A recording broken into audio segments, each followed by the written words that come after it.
Some of you may know that I'm a philosophy professor at the University of Georgia. I'm also a member of the Communication Workers of America. We're trying to organize all the employees at the University of Georgia, and I ran for Congress in 2018 on a job guarantee social rights agenda. It's a pleasure for me to be here. I want to speak about the wide-ranging significance of a job guarantee that I think in many respects is not fully recognized. There is, of course, this counter-narrative that wants to say that a job guarantee is not ground zero of economic independence and security. First, because we can all become entrepreneurs. Entrepreneurship is the basis of economic independence. And this has as its corollary the idea that small business is the real center of our economy and economic growth and employment. We all know the facts say otherwise. About 95% of those who earn a living are employees. And according to US government figures, of the so-called 30 million entrepreneurs, 82% do not employ anyone.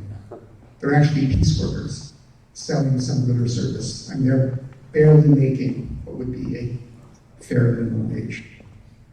Now, there are others who also want to say that in conditions of low unemployment, the job guarantee is really not that significant. What really matters are wage rates, and one should focus on such things as the living wage.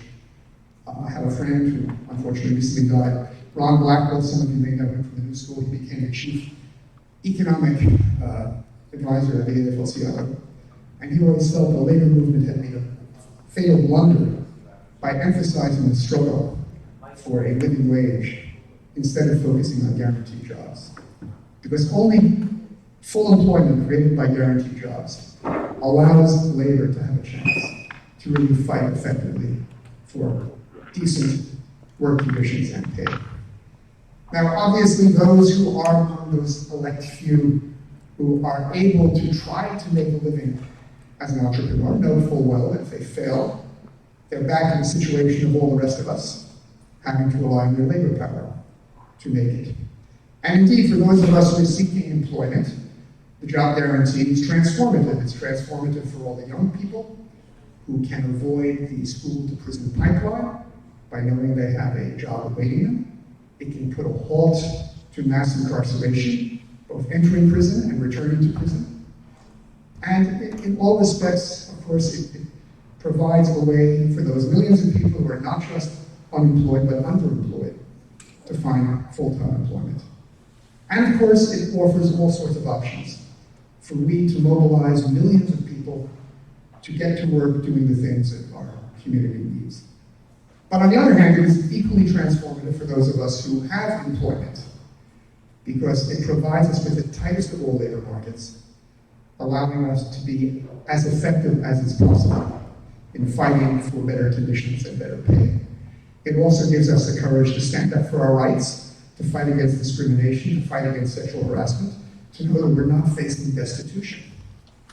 Now, when we think about a job guarantee, we have to, of course, think about what is the effective minimum wage that it establishes. And it's a fundamental mistake to think of it as a living wage that has only inflation adjustments attached to it. Because if we do that, whatever we think of as a living wage, we are not dealing with the progressive increase in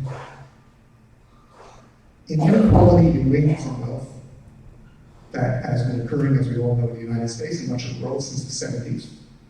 And if we really want to put the brakes on that and allow everyone to participate in the growing wealth of the nation they belong to, we have to accept as a fundamental principle of the job guarantee and the minimum wage that goes again with it, that it include an adjustment for national productivity gains. And that is a fundamental principle that should never be ignored. Now, equally, we have to recognize that although we may make as many efforts as we can to use the job guarantee to adjust working conditions so that disabled people can find a way of earning a living, there are still many disabled who cannot work. There are retirees who are no longer working. and in the United States and many other places, what is offered to them by Social Security is a poverty income that leaves them prone to food insecurity, homelessness.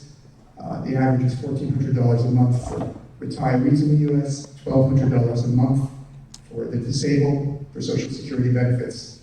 That's almost as bad as the pauperization of universal basic income, and almost as bad as the living wage of $15 an hour, which is a recipe for poverty and homelessness in almost every American city. Now, if we have these things, we also have to recognize there's another factor. As much as the job guarantee will strengthen the position of employees, the basic inequality between enterprises and employees, exacerbated by the dynamic of competition, which compels firms to grow and consolidate to remain competitive, together with globalization and the rise of the gig economy, all has made it extremely difficult for employees to exercise any kind of empowerment that puts them in a fair position. So we need to also add such things as mandatory collective bargaining in every workplace, including gig employees, and such things as worker co-determination on corporate boards, where 50% could go to elected representatives of employees. Now, all of these measures together, job guarantee, fair wages tied to productivity gains, equivalent replacement income for those who cannot work, and fair employee empowerment, represent a tremendous step forward in eliminating the bases of lingering racial disadvantage, because obviously we eliminate the disproportionate unemployment levels of minorities by eliminating unemployment for everyone. We eliminate the disproportionate percentage of poverty wages of minority communities by eliminating poverty wages entirely. But I think we also have to recognize that these measures are crucial in order for us to resolve our attempt to deal with climate change with the Green New Deal and to deal with the integration crises that are affecting all developed nations.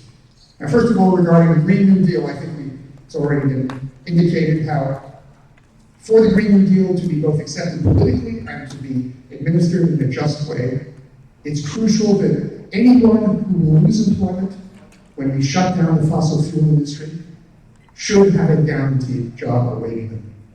And we could sweep the deal by guaranteeing them the same level of wages that they had when they are having to leave that enterprise.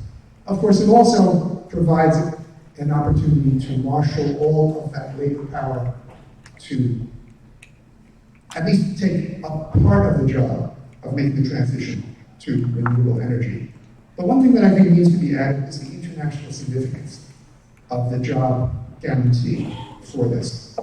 Because for those of us in the United States, it's becoming pretty, I think, clear that we have to shut down the fossil fuel industry and make the transition by about 2030. But if we do that, that still leaves 85% of fossil fuel production and consumption going on elsewhere. So we have to think about how we can ensure, how we can promote the same kind of transition elsewhere in the world. And a key part of that is to try to promote the implementation of a job guarantee on a worldwide basis. Because that will make it possible for transitions to occur in every other nation in a way that can not deprive the people involved in those industries from being able to support themselves and to win political support for them.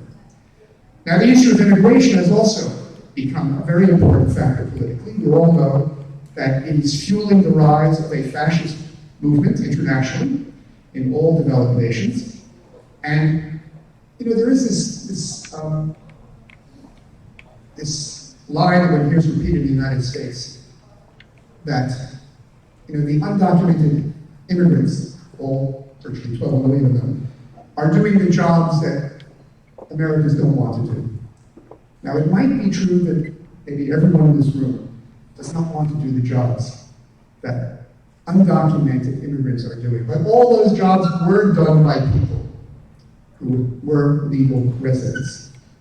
And those people who no longer do those jobs and ended up being replaced by undocumented immigrants who could be paid less and who could be subjects of wage theft and so forth, they did not necessarily take off on some rage range.